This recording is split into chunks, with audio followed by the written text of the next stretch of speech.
No Small Endeavor is brought to you by Progressive Insurance. Do you ever find yourself playing the budgeting game? Well, with the Name Your Price tool from Progressive, you can find options that fit your budget and potentially lower your bills. Try it at progressive.com. Progressive Casualty Insurance Company and Affiliates. Price and coverage match limited by state law.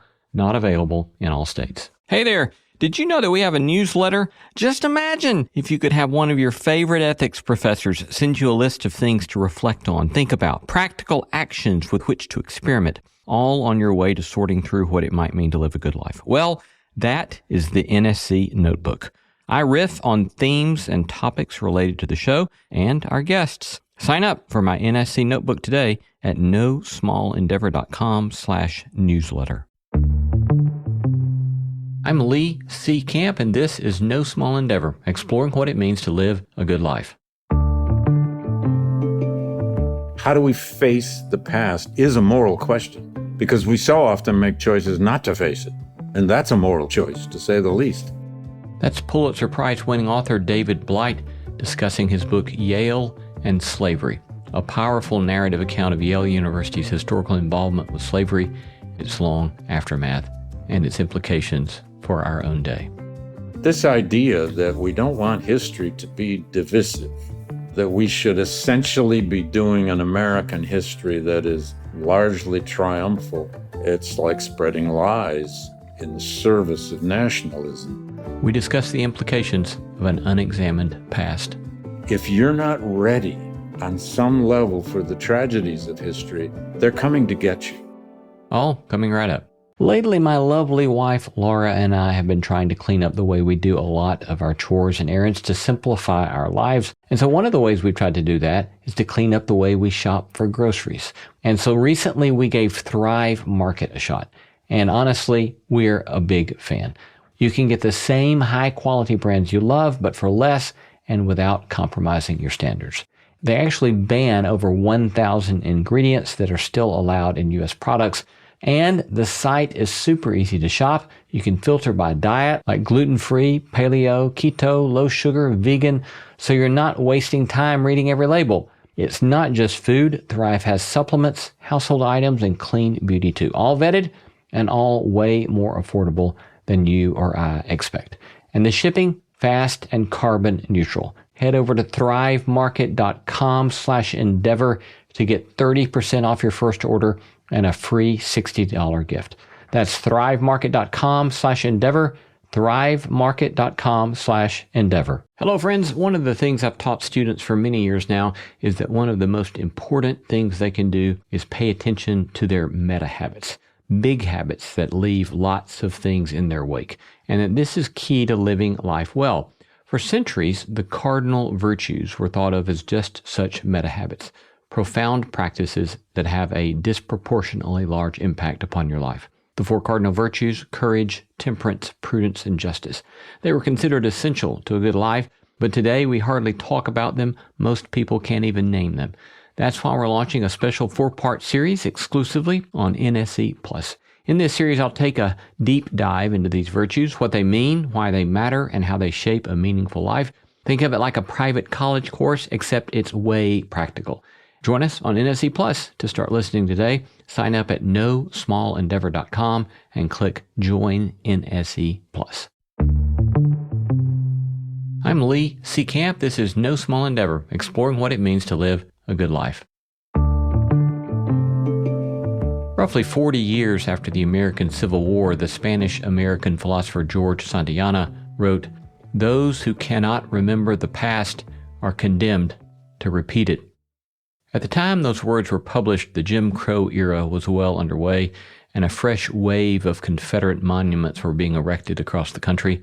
Those monuments, numerous historians contend, were not mere passive historical markers, but active attempts to willfully reimagine America's past, to ignore crucial elements of American history and reframe the meaning of the war, and to send a not-so-implicit threat to Black Americans. More than a century later, the debates around those monuments continue.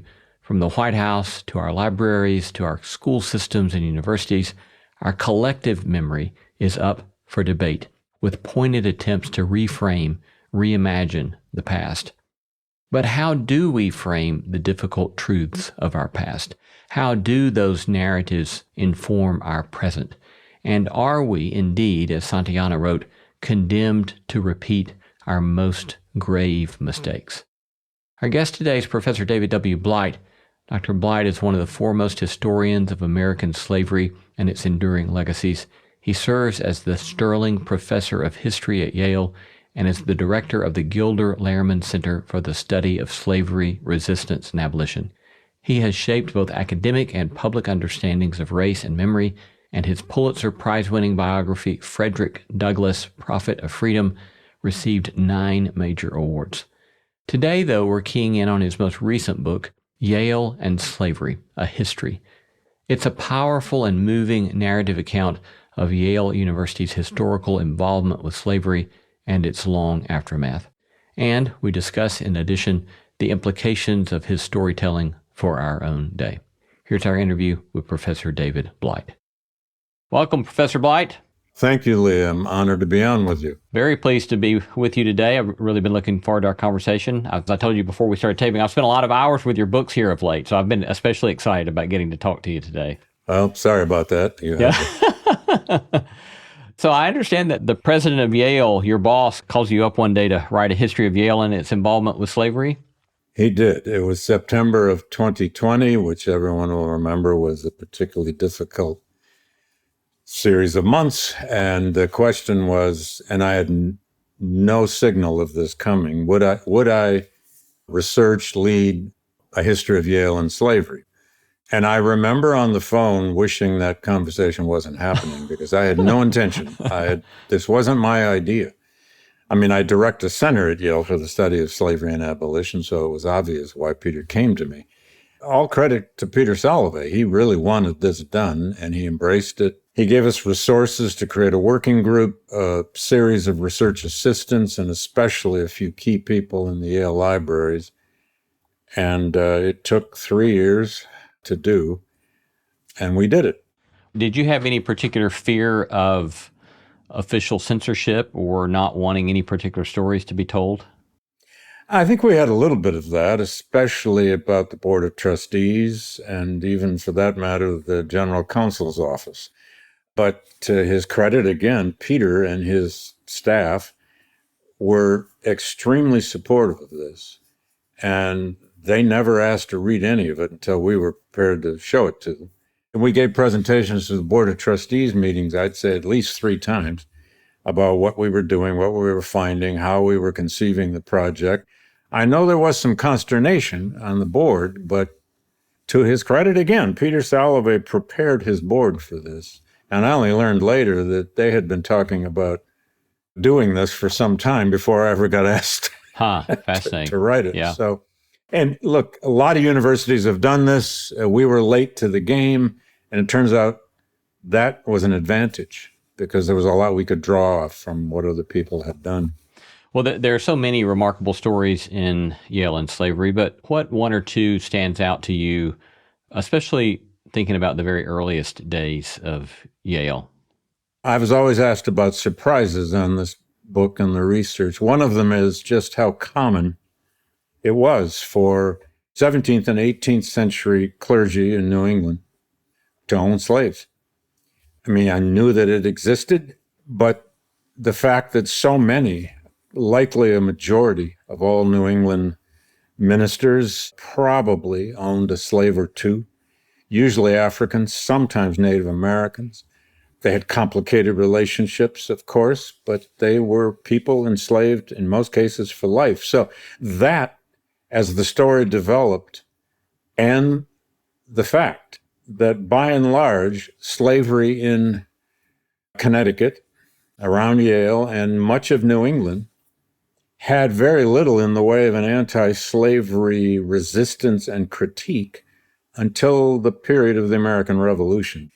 But it was very interesting to see in the records how some of the earliest leaders of Yale referred to their enslaved people or slavery itself. It was almost an unthinking thing.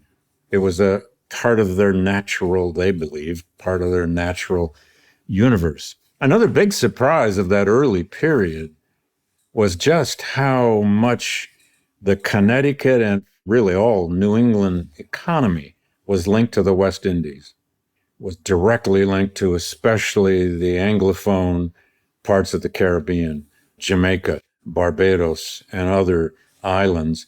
It turns out in roughly the 1730s, 1740s, in that period, about 50% of all trade, all commerce going in and out of New Haven Harbor, and for that matter, up the coast, New Britain, and probably even more when you get to Rhode Island, about 50% of all the commerce went directly to the West Indies, which meant it went to the nexus of this plantation slave economy of sugar.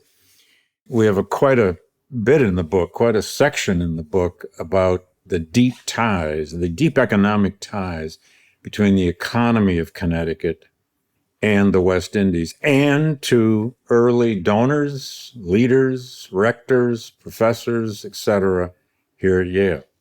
We did not find in that first century any instance of the university itself owning slaves. Now, that's contrary to like Southern universities and so on that obviously did. But what we did find is a lot of Yale people, from donors to rectors to presidents. In fact, all of the first presidents of Yale for the whole of the 18th century and into the early 19th century, at least through Timothy Dwight in the early 19th century, were themselves slaveholders on one scale or another.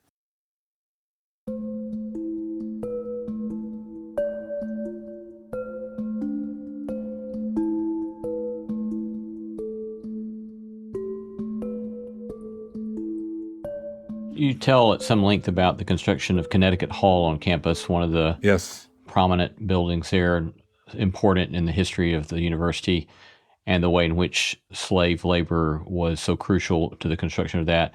And in the ledger of who had contributed labor and who had contributed enslaved labor, I think one of the things that stuck out to me so much in a bizarre sort of way was there was a reference to Mr. President's Negro.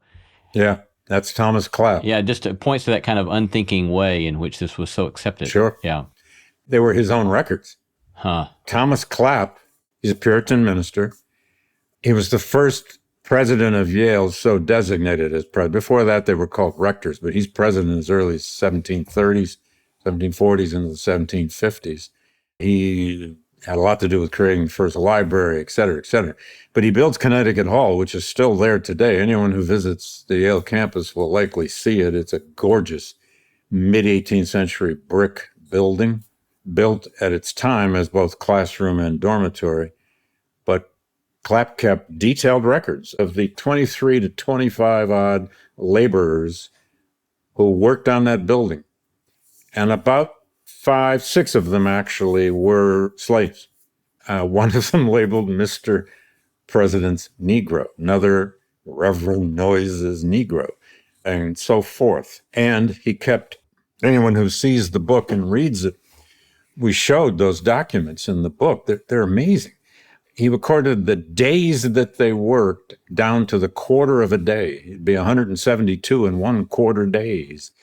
That kind of detailed conception of recording the material and the labor. But in that story, too, came this remarkable finding of a formerly enslaved, probably African, although he could have been born here, man named Jethro Luke. And Jethro Luke, he owned a piece of property after he had been freed in what is the northwest corner of today's main campus, right about where the Yale Law School is, if anybody knows the geography of Yale University, and on the earliest map of Yale, which I believe is 1748. It's in the book. That property is labeled Jethro Black Man Farmer.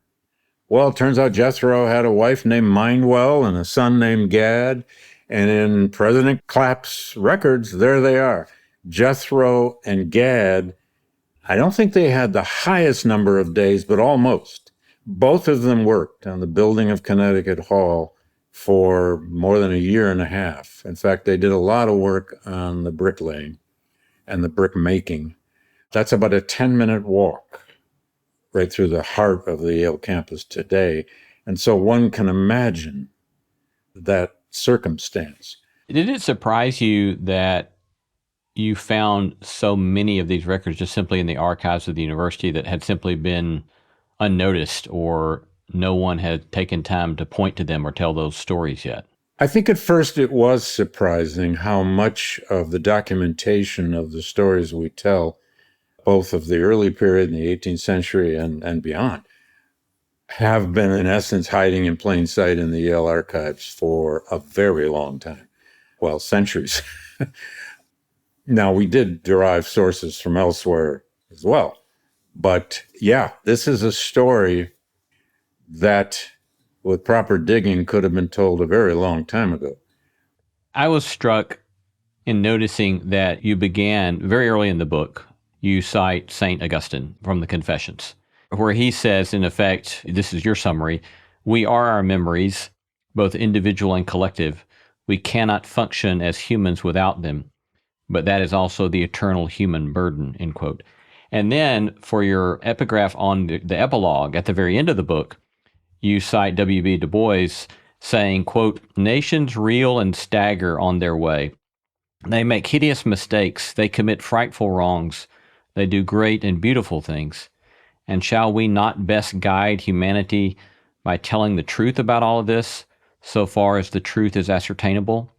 And so in my mind, it's a sort of, it's not an activist book, but it's certainly a book that is calling us to take the work of memory seriously. Is that fair?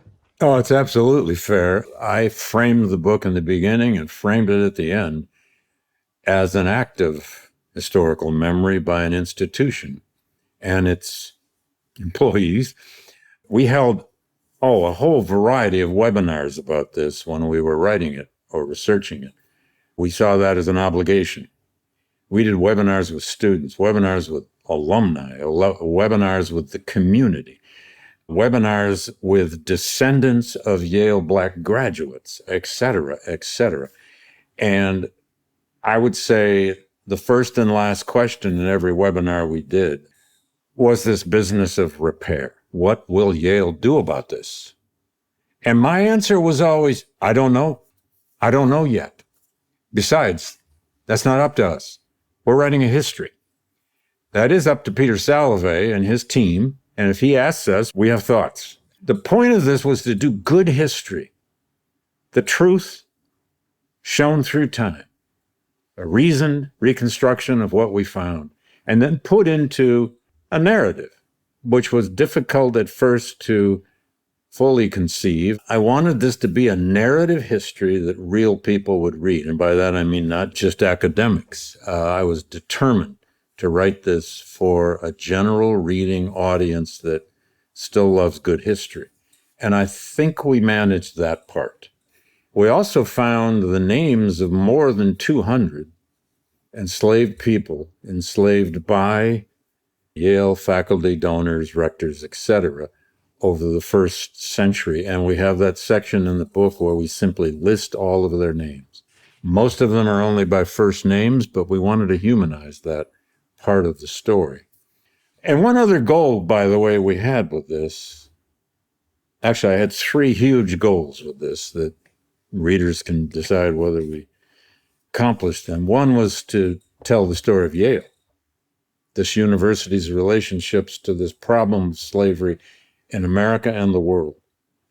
The second was to tell the story of this region, Connecticut, New England, to build the context in which this happened at a college like this. And then thirdly, the New Haven community, especially the New Haven Black community, which has always been here from the early 18th century on.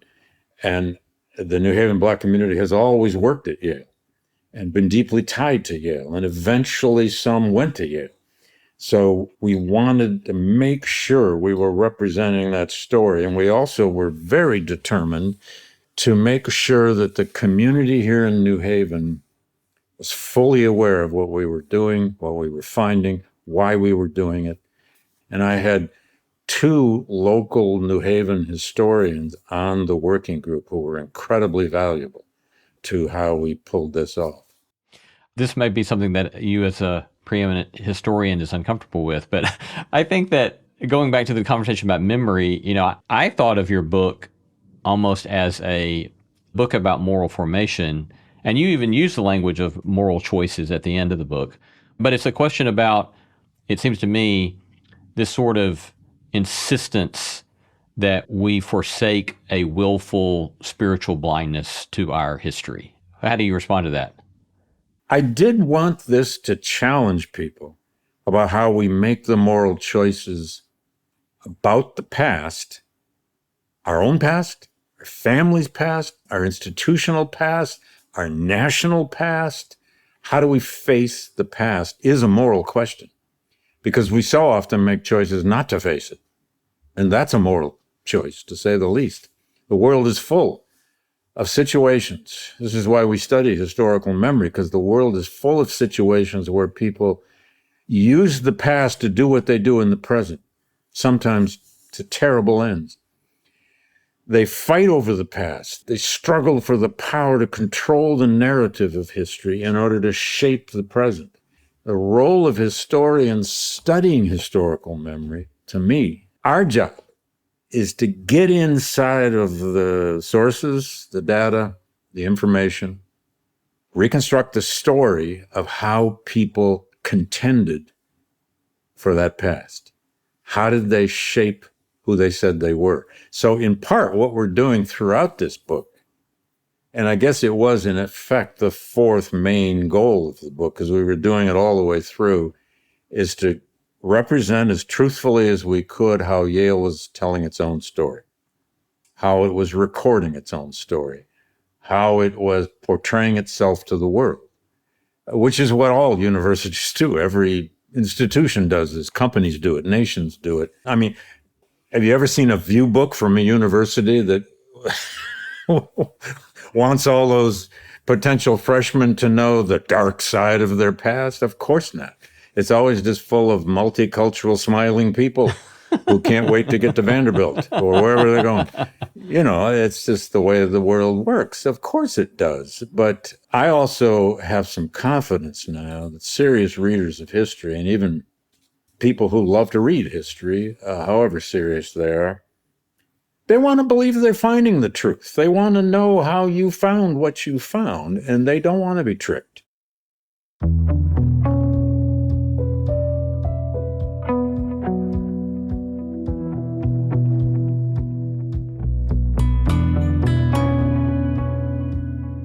You're listening to No Small Endeavor and a conversation with Professor David Blight on his new book, Yale and Slavery, A History. I love hearing from you. Tell us what you're reading, who you're paying attention to, or send us feedback about today's episode. You can reach me at lee@nosmallendeavor.com. You can get show notes for this episode in your podcast app or wherever you listen. These notes include links to resources mentioned in the episode and a full transcript. We would be most delighted if you'd tell your friends about No Small Endeavor and invite them to join us on the podcast, because that helps extend the reach of the beauty, truth, and goodness we are seeking to sow in the world. Coming up, Professor Blight and I discuss the motivation behind Yale's Civil War Memorial, as well as the myth of American exceptionalism.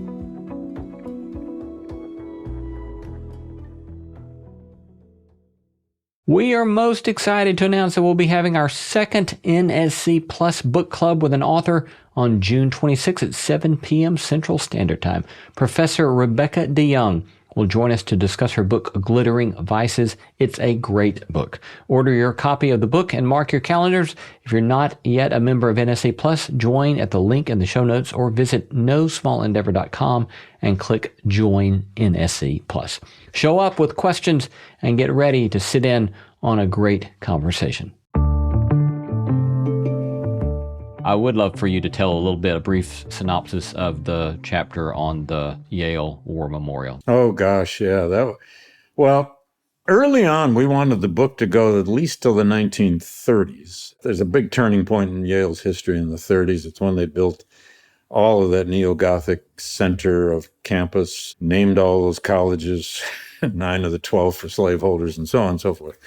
But the book got long. And we also wanted to get to the story of eugenics, because Yale in the 1920s, 30s, and 40s became the world's international center of the eugenics movement. But it came clear to me that an ending point for this volume, and there may be a second volume, the whole 20th century into the 21st should be done. And it wouldn't be just about slavery, it would be about Yale and race and so on. But a logical place to end then became that war memorial in Woolsey Hall, which was unveiled in 1915. The short version is this: Yale never did a Civil War memorial after the war, like many northern colleges and universities did. Harvard did one in the 1870s. Yale never did a war memorial, partly because the Civil War tore this place apart. Yale had always had a significant percentage of its student body who were from the South. By the 1830s, 1840s, roughly 12 to 15% of the student body every year were from the slave states. They were the sons of planters. That's a significant percentage. Now, that really changes come the 1850s and the crises over the Civil War. And then when the war came, almost every Southerner left. So after the war, Yale had a concerted interest in recruiting white Southerners back to Yale. And they did. They tried hard. Eventually, they even employed the John C. Calhoun scholarships through which to do it. But they still had never built a war memorial, and there have been a lot of Yale men die in that war.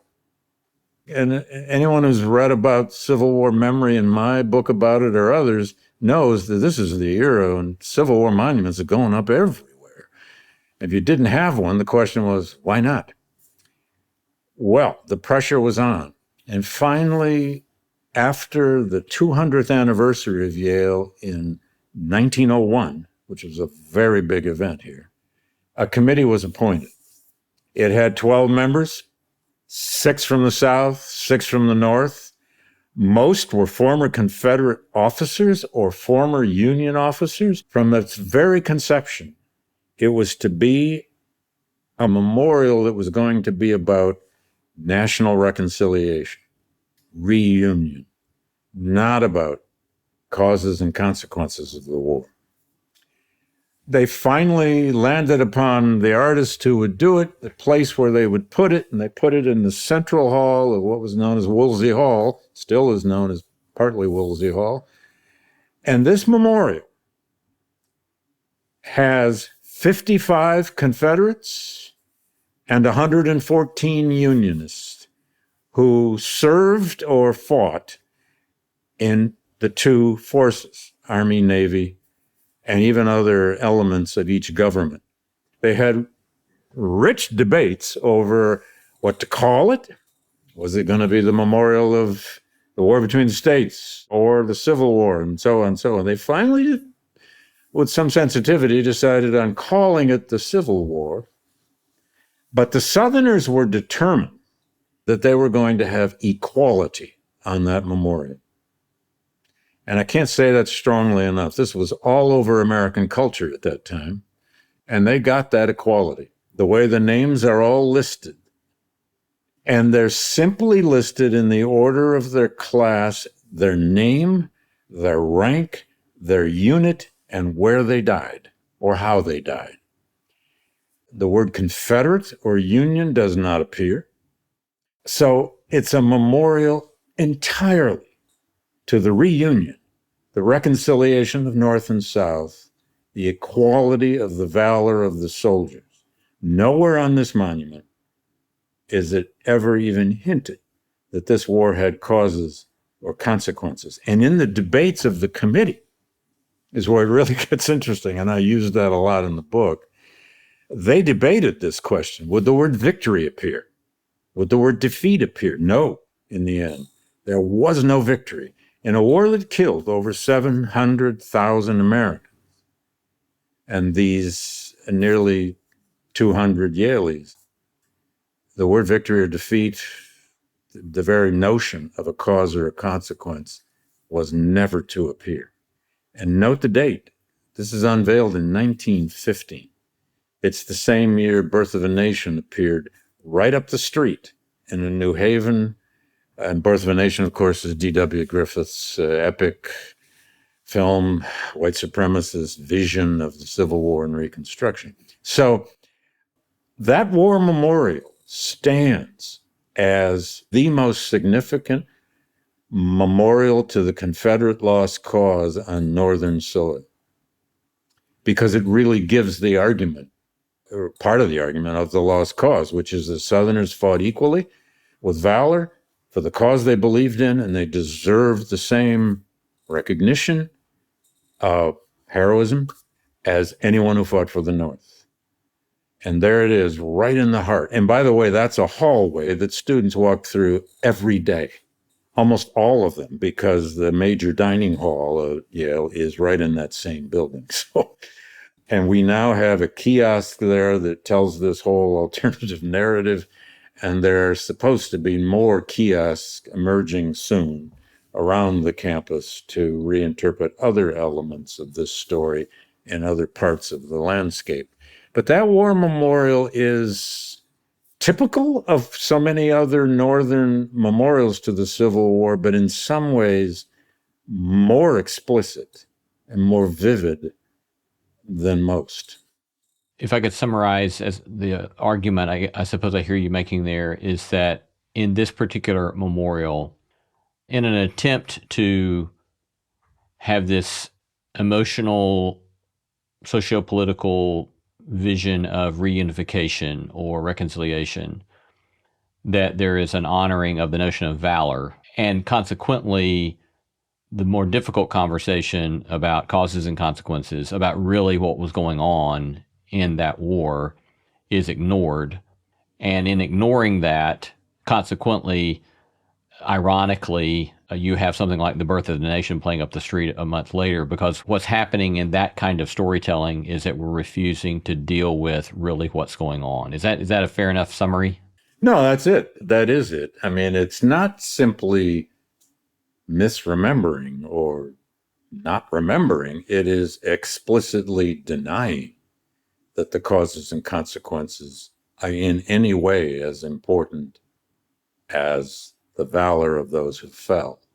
And look, we can look around the world, and this is why studies of memory, especially national memory, really beg for comparison, because many other countries have done this to different degrees, especially if they've been allowed to. If you want to unify after a massive bloodletting like a civil war like we had, how are you going to do it? Well, one way is around the soldier. Mutual valor, mutual devotion to homeland, to cause, comrades, family, etc. And if you don't want to face the remaining legacies of that war, which are all around you, the problems the war solved and didn't solve are all around you. This memorial is, of course, being conceived, as so many others were, at the time of the deepening of Jim Crow all across the South. It's a time of extraordinary levels of lynching. It's a time when American race relations did reach a certain nadir, a certain depth. It's a time of reemergence of white supremacy in highly developed ways, everything from popular culture to philosophy and indeed eugenics, which is beginning to really burgeon in American universities. So what do you do with that terrible Civil War? Well, you find a way to make it beautifully palatable and not divisive. This is why it's so dangerous now. There are many things dangerous happening from the powers that be in Washington in relation to the arts, sciences, history, libraries, universities, and so on. But this idea that we don't want history to be divisive or to make people feel unpleasant or unhappy, that we should essentially be doing an American history that is largely triumphal, is, of course, to manufacture tales that just don't hold up, which is another way of saying it's like spreading lies in the service of nationalism.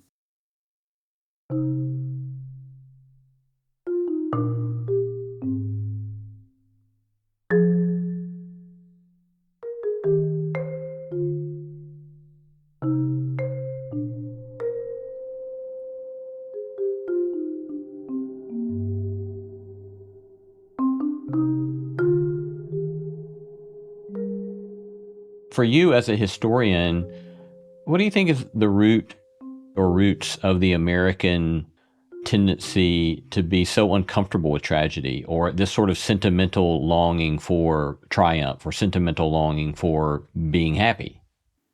I love the question because for reasons I don't think I understood earlier in my life, and maybe still don't, I've always found the tragic underside of history in some ways the most fascinating. It's a little bit like great literature.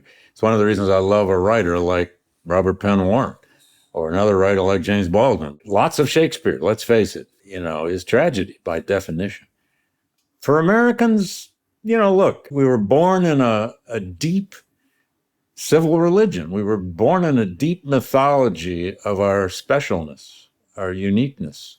And then there's this doctrine of progress. Of course, the 19th century was the century of progress. And there were many, many examples of it. My God, the telegraph, the railroad, so many technological creations. The transatlantic cable, I mean, when that thing went in, people were astonished beyond their minds. How can you can send a telegram to Europe now. Good Lord. That's progress. Technology was always there leading the way. Of course, all technologies like steamboats, I don't know, what is it, 1/4 of all the steamboats in American rivers blew up in the first 10 years or something.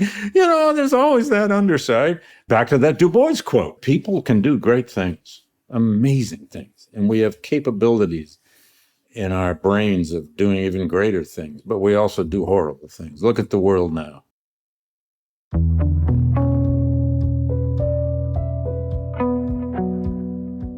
Coming up, a short break, followed by more of David's thoughts on tragedy, the link between Christianity and the transatlantic slave trade, and why he is more committed to teaching than ever.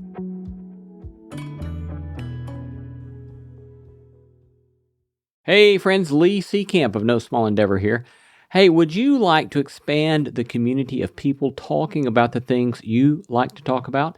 Here is an easy way to do that. And I would be most grateful if you were to do so. Go over to your favorite podcast listening app, click on Reviews, and leave No Small Endeavor a glowing 5-star review. Tell folks perhaps about some episode you liked in particular, and tell folks what you like generally about No Small Endeavor, the topics, the dashingly handsome, articulate host, or whatever it is that floats your boat. That will help more people find us, which will expand the community of people talking about the things you like to talk about, especially when you make it one of those 5-star reviews. Thanks. Why do you think for you, are there other sorts of things that have made you particularly attentive to the tragedies and to the horrors that you've spent much of your career elucidating? I don't know for sure, but some of it is when I grew up, too. It was the 60s and early 70s. It was Vietnam. It was the civil rights movement. It was a combination of great change that I didn't fully understand, great improvement that I didn't fully understand, but also terrible things. I grew up with various assassinations. I just gave a commencement speech out at my alma mater at Michigan State, basketball arena of 14,000 people. And I tried to represent that moment when I was there in the late 60s, how history was kind of coming for us. And I don't think we understood. We were naive and innocent. It was a kind of a Cold War in a sense. America had ruled the world since 1945. America had won World War II on two gigantic fronts. America could do anything. And America was just landing on the moon, for God's sake. And yet, there we were, mired in this disastrous, horrible war in Southeast Asia that affected everybody in my generation and killed about 60-some thousand of them. So we've always done great good and not so great evil. But I think Americans are, by ideology, by spirituality, to some extent, positioned, they believe, and they want to believe, that we represent a place where humankind got a new start and humankind got better. America was the place you could always go, and millions of us did. This is the immigrant story. Who doesn't want to believe in that? I mean, I'm the grandson of German immigrants who came in the 1890s. They had the patriotism of new immigrants. My German-born grandfather was an original member of the United Auto Workers in Flint, Michigan, and he thought Franklin Roosevelt was the son of God, and they used to have Jesus off in the parlor. You know, it was America had become his God, but, you know, they were Lutherans. But on the other hand, my father grew up on farms, and his ancestors were from England, and they went through 4 foreclosures during the Great Depression. And he had a pretty dark view of the world. So some of it comes from circumstance and experience. But frankly, I ended up being interested in subjects about American history that took me to the tragedy. How can you spend your life studying the American Civil War and just see it as a grand old time? It was not a grand old time. It's a fascinating period of our history. But too many people have sentimentalized it. Too many people have fashioned it into either heroism or villainy. And melodrama does not get you to the truth of history. It just doesn't. It's why great literature is never really melodrama. Now, our job is not to thrust tragedy on our readers or our viewers or our listeners at all times. That's not the case at all. But if you're not ready on some level for the tragedies of history, they're coming to get you. They'll come and get you right between the eyes. And maybe, just maybe, you can be a little better prepared for that if you've read the right Shakespeare or the right Baldwin or the right... One of my favorite writers is actually a Tennessean, of course, Robert Penn Warren.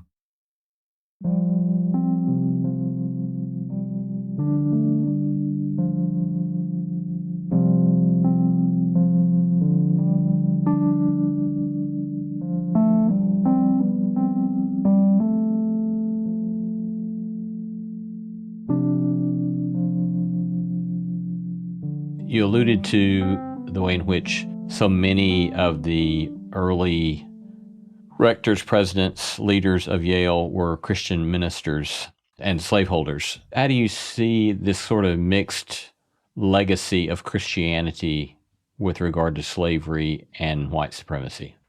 Well, most of the early justifications for slavery in the empires that engaged, let's just talk about slavery in the Atlantic and then in the European empires of the New World. Slavery has existed in every civilization since time immemorial on all continents, Europe, Asia, Africa, without a doubt. But let's just start with these empires, these Christian empires. Usually the justifications for the slave trade early on, and then justifications for slavery in the Americas, had a deep Christian, at least veneer. This was in the service of God. It was in the service of the gospel.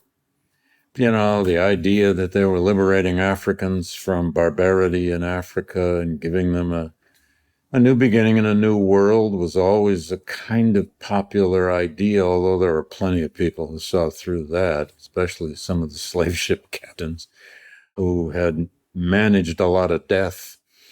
And then early on, if you get to this story of a place like Yale or anywhere else like it in the 18th century, you have to get inside of Puritanism.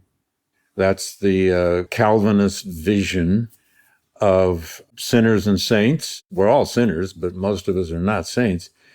And that some people were conditioned for labor, conditioned to serve, and some were conditioned to be educated, enlightened, and lead. Those are very old ideas. They have sometimes attached to ethnicity, nationality, region, family, and so on, and not to race. But by the 15th, 16th, 17th, and 18th centuries, slavery in the Americas became racial slavery. And then it becomes both a kind of Christian destiny that some people are meant to be enslaved and some as the owners, masters. But it also becomes eventually an economic story. It becomes a story of these great mercantile empires who were building whole new civilizations, creating world commerce. And you'd be hard-pressed to find anybody in 1730s Connecticut, except the enslaved people themselves and many of the indentured servants, who wouldn't have argued that some kind of bound labor wasn't absolutely necessary to this still relatively frontier setting of these colonies. Even more so in the South. How do you develop money crop agriculture? They, of course, eventually argued you have to have large labor forces. And the labor force for American plantation agriculture, of course, for the first near century was mostly indentured labor, which tended to be Europeans, although there were some Africans who were also indentured, and Indians who were indentured. But eventually, it's racial slavery that replaces the diminishing supply of indentured servitude. And hence, you have this historical collision, this historical nexus. It's an extraordinary story of the economic power of these empires, eventually of the United States, that comes out of one of those empires, and the development of racialized bound labor. One of the best things ever written on this complicated origin story is by the great historian who spent most of his life here at Yale, Ed Morgan, in his book called American Slavery, American Freedom. Among other things, he shows that a lot of the answer to that great paradox of how a bunch of American Virginians in particular could create a republic, could have the genius to fashion the American Constitution and lead a revolution against monarchy in the service of liberty, and even mouth the word equality, is because they had come to believe deeply in their souls that all successful societies had to have a dependent labor force, especially an agricultural society. And how better to develop and sustain and control that labor force and to have it be racialized, where it was both visually and somehow culturally understood that labor was now black or racialized, especially in the South. Well, that's true up here too, in Connecticut. It has so much to do with helping us understand that what always seems a paradox, and it is a paradox, to Americans. How could we have created this amazing new republic out of a revolution against monarchy, win a war against a great empire, fashion the U.S. Constitution, despite its compromises and its flaws, was an amazing creation. How could that new republic devoted to liberty also have one of the largest slave systems in the world? Well, it isn't just moral failure. It came out of this deep connections between religious and cultural worldviews and the economics of empire and the economics of growth on a continent that seemed to have limitless expansion, especially if the native peoples could be contained, sustained, or removed. Again, history is full of incredible complexity, and our job is always to boil all that down to a story people can grasp. But this paradox is fundamental to understanding America. We've been built out of contradictions. Frederick Douglass once said that. He said, America is its contradictions. It is all made up of its contradictions. And he would know because he both loved the Declaration of Independence. It was almost like a Bible to him. He just hated the practices of the principles. He thought the principles were fine. And it's all there in his famous 4th of July speech of 1852, where he takes the founders' principles to task, but says the principles are fine. It's our practices that are so full of hypocrisy and danger. Very briefly, as we close, you're in your mid-70s. You've had a storied, successful career as an academic, Ivy League academic, and yet you're still going strong. You're still going hard. Why not go golfing? And what is keeping you going? I feel a responsibility to my profession, to this craft we call history and teaching. Is what I've always done. I deeply resent the attacks on the essence of what we do, and I'm going to fight back as long as I can, whether it's in yet another op-ed that doesn't do any good, or a podcast like yours that may. We've been talking to Professor David Blight, foremost historian of American slavery, serves as a professor of history at Yale. David, thank you so much for your time and your wonderful work in the world. We're grateful to be with you today. Thank you, Leah. I enjoyed this very much. Thank you very much.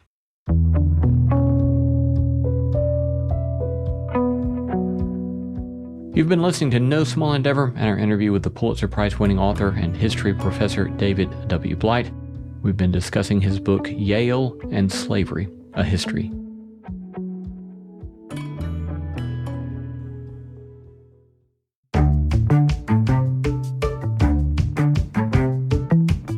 Our thanks to all the stellar team that makes this show possible: Christy Bragg, Jacob Lewis, Carrie Harmon, Jason Cheesley, Sophie Byard, Kate Hayes, Mary Evelyn Brown, Audrey Griffith, and Tim Lauer. Thanks for listening, and let's keep exploring what it means to live a good life together.